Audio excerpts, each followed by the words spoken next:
G'day, everyone. So, coming to you from two different sides of America, I was very keen to catch up with John Mitchem, who's one of our founders, of course. And I really wanted to talk about what he's seeing on, you're on the West Coast, John, I am, mate. Yeah, out here in sunny San Francisco. Beautiful day. and I'm over here on the other side of the world the other side of the country in Orlando. And it is pretty sunny here too. And whilst we've been over here, Operata has had the most ambitious release to date.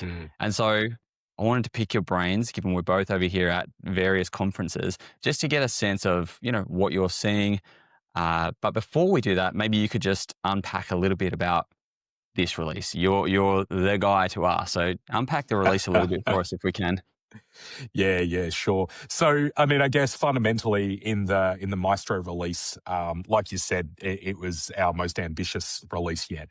What we've set to address is really looking deeply into observability of the full customer journey, irrespective of the system that's serving the customers and the agents.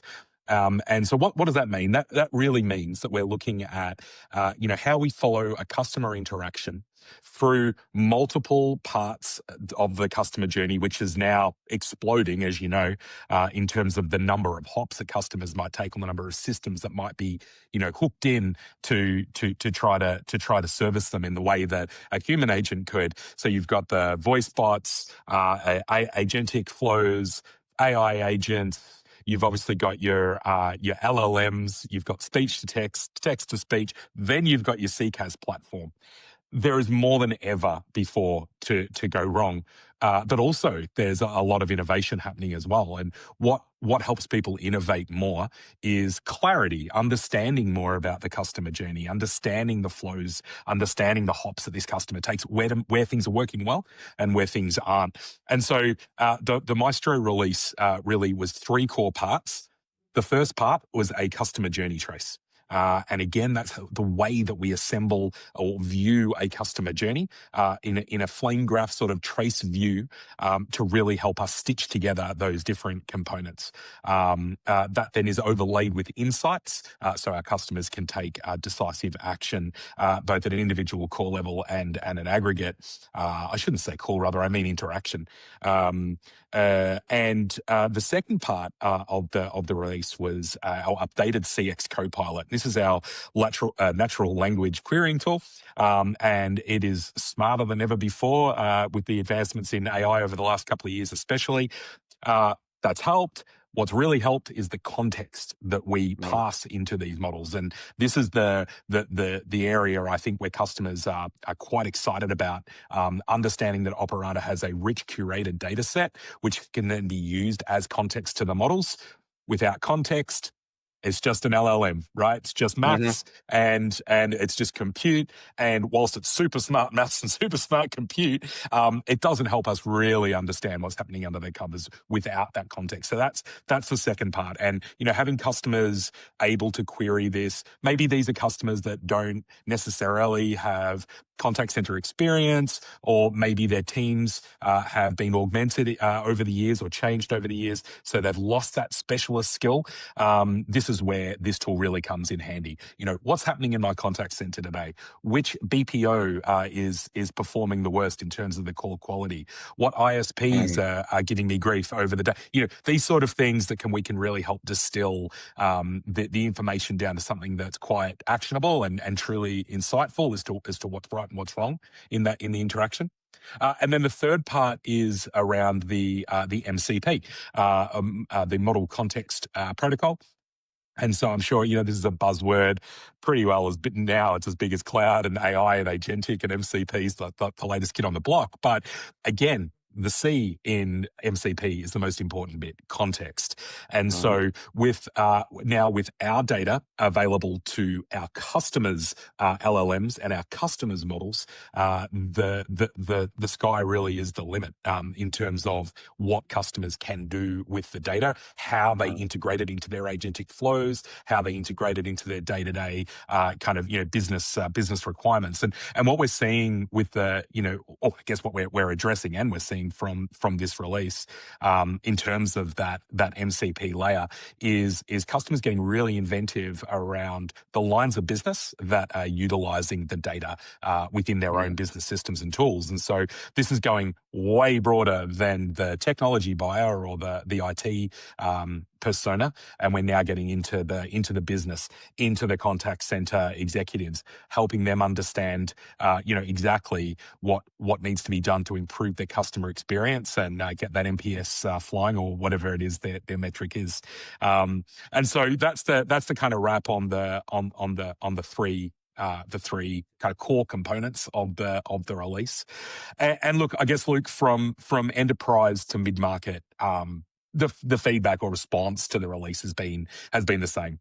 So, the new Operata tooling addresses a need for deeper observability into the entire customer journey, especially around the clarity into what parts are helping and which part are hurting the most. And, at the end of the day, our customers are needing to meet a higher bar than ever before, right? With less resources than ever before, and in an increasingly complex and fluid technical landscape, technical environment. That's really tough for our customers. And I think we have to be really empathetic into the job of these CX leaders now. In my opinion, and I'll be keen to hear your thoughts soon, but, in my opinion, I don't think it's ever been harder to operate a contact center or deliver these customer experiences that customers are not only coming to expect, but are entitled to. Anyway, one customer recently told me, just show me which problems to point my people at and support them, with the insights to solve it. That's all I need. Take my money, Yeah. And that was really, really reflective of the challenge that they've got. Again, like resource constrained, less people, less skilled resources in the art of CX. And it is an art and a science, I guess. But, the good news is that we can address all of that. So, what's been interesting as well, candidly, has been the resurgence in interest, where organizations have felt like perhaps they didn't need observability, or where they felt they had everything under control, or where tooling was just an overhead of costs. I think those customers are now seeing the true cost to their business when their CX is faltering. It really is at that point too late. When you've got customers walking out the door and you don't know why, you're behind the eight ball. And so there's been a resurgence in prospects at Operata coming back after this new release. And seeing how we can perhaps solve that challenge again. And, they're also seeing slowed innovation. These same customers, I guess, in the conversations we've had with them, are seeing slowed innovation with an increasing pressure to speed up, right? Because they're simply walking around in the dark. Yeah. And that's the thing that Maestro really comes a long way to solving, helping our customers sort of see the light, understanding exactly where in their customer experiences there needs to be change, where that change can be the most impactful, and help them to then innovate further, and I guess build the confidence to innovate faster as well, and move to new models, look at these new innovations that are coming out seemingly every 10 minutes. And so, this is really one of the key points that Maestro does release. And in terms of the MCP side of things, whilst customers are not quite, a lot of our customers aren't necessarily quite ready for the MCP, we are seeing an uptick in customers stating that it's a mandatory requirement for observability moving forward. Very interesting. And to me, that's been fascinating. So they've recognized that their business processes aren't quite ready, or their tooling isn't quite ready for the MCP, but they've recognized that context is king, and that they need to invest in tools that helps them meet that future goal, understanding that will kind of be a cornerstone of their observability, not only their observability stack, but their entire operation. And so that's for good reason. I mean, MCPs can help reduce the friction in multiple parts of the business, not just in technology, like I said, but the contact center themselves. So I remember when AI first started to be the buzzword, and I'm talking like 10 years ago, and that started getting built into business cases that, is it an AI ready platform, before any of us actually knew what AI actually meant. And I think it's the Right. same for MCP, right? It's like we are you MCP ready? Even though we don't know what it is. So I think that's really interesting. I'm seeing a little bit of that here. I think if I was to Yeah. distill some of what you've just said and sort of summarize some of that, I think we've got the customer journey trace, which to me I'm actually really excited about as a CX practitioner. That is something I get very excited about because for me it's a real time journey map, and journey maps have been something of a static nature for such a long time, Mm, and having to go back into rooms and recalibrate all of these things where I see that lending very heavily to the CX space as a tool to help with journey mapping. I mm, think the other exciting part was, really is really around the fact that who we've opened up to as mm. well. So there's Right. we can now connect in with so many, and so I'm seeing all of these vendors here and having that conversation, and there is a real excitement about it, particularly when you go back and distill back into what we do. That we're taking technical, operational, and experience data, and then being able to capture that, interpret that, and then act on that. People are like, yeah, we need that because there is just, as you said, there seems like a new vendor every 10 minutes. So Yeah. and also that really practical use case of AI and using that LLM because there's a lot of talk about this study at the moment, this MIT study that I think it was like 97% of Mhm, AI implementations fail. Now, it's a pretty cool stat. You need to read that article a little bit further because mm, what it then dives into is talks about like point solutions. That if actually mm. people go down a point solution, you're much more likely to be successful. And finding those specific use cases is really important. And I think we found a pretty good use case for it. So I think, Mm. I think there's some pretty exciting stuff. So Yeah, I think so so. ri- I think so too. Yeah. Go ahead. right now, so what conference are you at right now?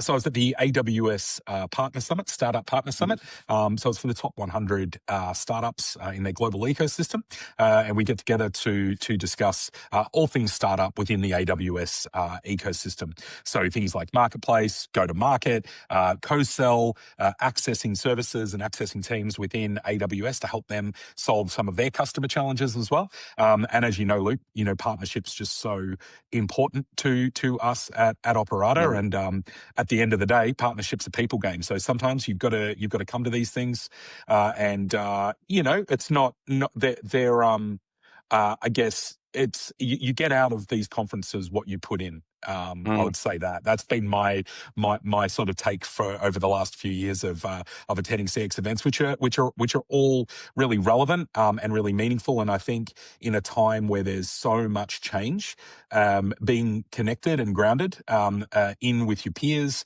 in with the industry has never been more important. So in a funny way, I was going through. I was thinking about this a little last night, and about the relevance of conferences, and mm, especially the relevance of CX conferences, given the distributed workforce, given the global nature of startups, given the global nature of businesses and CX indeed. mm, Why is this really relevant? And to me, it comes down to human connection, which is um, I mean, really at the core of our mission at Operata, right? I mean, this is what it's all about. It's mm. improving the human connection. We're doing it at a software level, but equally, it's really important to come and connect in with peers, and it's nice to be in a room with other humans. I Yeah. mean, some of us don't always get that don't always get that opportunity. So yeah, and how about you, Luke? What have you been up to in terms of your conferences? Look, I've been from coast to coast, and I had the opportunity to speak at SOCAP in Phoenix, and that was really interesting. I was able to present on some of the data that we're able to see in from our platform. As you know, we've just got so much data, and we're able to correlate and give actionable insights. And one of the biggest problems in the contact center space is attrition and burnout. And Mm, just recently, the American Medical Association and the World Health Organization classified burnout as a syndrome. And so is a interesting. real issue, and it's such a massive issue in our industry. And some of the data that we're able to see is just that trend data, that real time trend data, and correlating certain behaviors in the lead up to someone leaving. And we can trace Mm, that right back to something that's quite interesting. Certain behaviors if they're displayed a lot of, and it might be a technical thing. What really kind of got me around that data was that people aren't getting up to do a bad job. And we think about Right. Jack Welch, right? And his vitality model, the 70, 20, 10, just get rid of the bottom 10%. What I saw in some of our data is that bottom 10% are actually just really struggling with being able to connect to their customers and do their job effectively. And there's a whole heap Right. of upstream impacts that are stopping them doing their job, which has a massive impact on their desire to have impact. And therefore, Mm, they then leave. And so that really resonated really, really nicely. I then spent some time with one of our partners, Pronetics, down in Maryland, which was right. really great. Headed over to Austin for the Benchmark Portal conference, which was it was really interesting. Being able to hear from such a tight knit group around some of their challenges, and for me connecting with people who I think are really potential partners for us, and looking for a solution like this. And then right now I'm here at Orlando at ICMI, and this is the big conference. This is the big contact center conference. There is a couple of thousand people here, and the energy is just really, really high, huge. I'll do a bit of a walkthrough of the expo hall later, and there's a whole heap of vendors that I've never heard of, some ones that we can now connect with. But to touch on something you said before around what am I seeing, about what you're seeing and what I'm seeing, there's a wall board in Mm, the expo hall that you go and put up a word, and it's like, what is the future or what's the current state of contact centers? mm. And what do you think is the number one word that seems to be up there? Ooh, geez, that's a tough one. Uh, I'd love to say observability, but what is it? It's complex. Right. And Right. I thought that was really interesting because that's the question I've been asking a lot of people here is, are contact centers getting more or less complex? And Mm, we hear the message that goes out to market. We're making things simpler. We're doing this. But I think we need to take a step back a little bit, because we're not necessarily making it simpler, but I think we are making it more sophisticated. And what I'm mm, seeing in the market is this sophistication and this lift of the contact center technology and what we can achieve in that.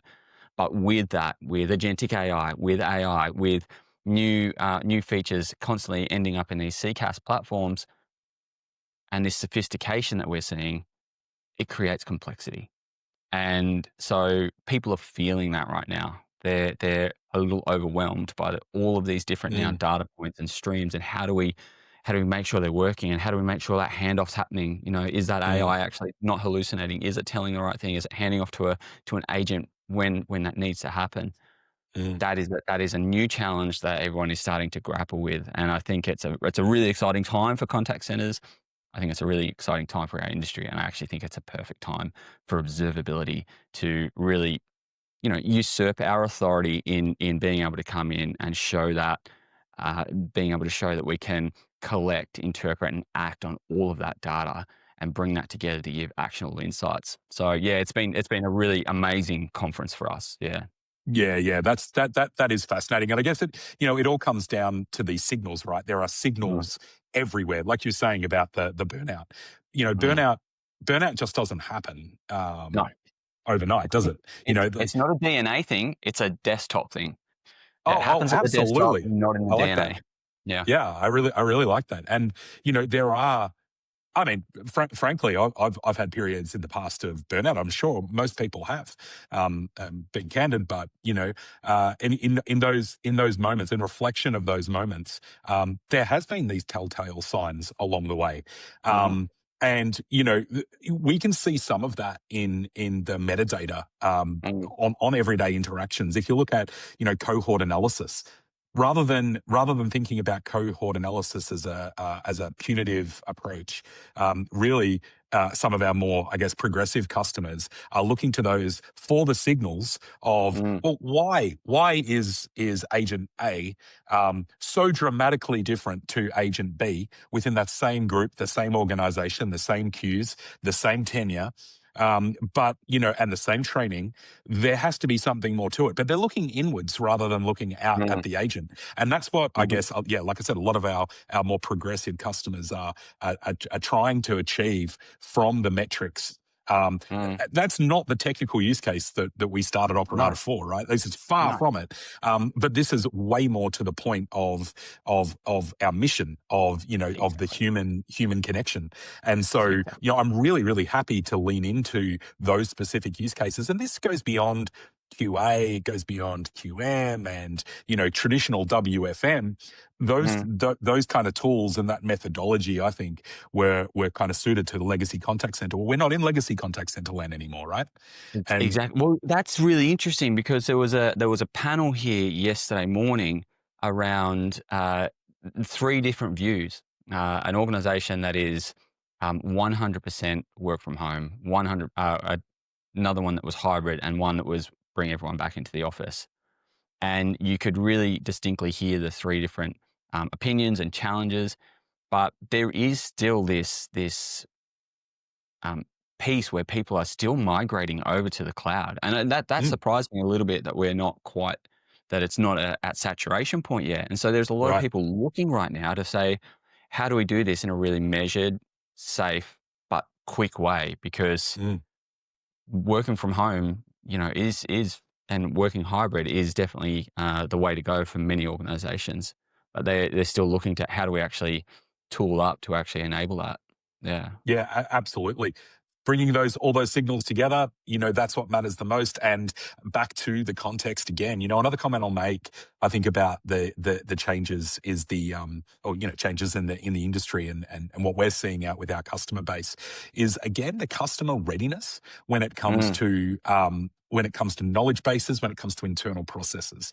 And I think mm, there's been this perhaps some misunderstanding that the technology, while amazing, is not completely magical, and it can't do mm, business transformation without some core fundamentals being met first. And by that I mhm. mean, company knowledge bases, especially, and process documentation. Especially, those things are Mm, the context needed for a human. Of course, they're mm, going to be needed for a machine as well. And if they're exactly. missing, you're going to have both failures, at a human level and at a machine level. So there's not a panacea that I think was perhaps some of the marketing led expectation, Mm, that there was that AI would come in and be this panacea to contact centers, that it's a quote unquote quick win, quote unquote low hanging fruit. mhm. I don't believe that at all. Right. And I think that whilst it's an attractive place for this technology to be, and Right. absolutely there is plenty of opportunity for incredible innovation, and it's an obvious spot to work on. It ain't a panacea, and No. so I think we need to the more that organizations are aware of that and lean into it.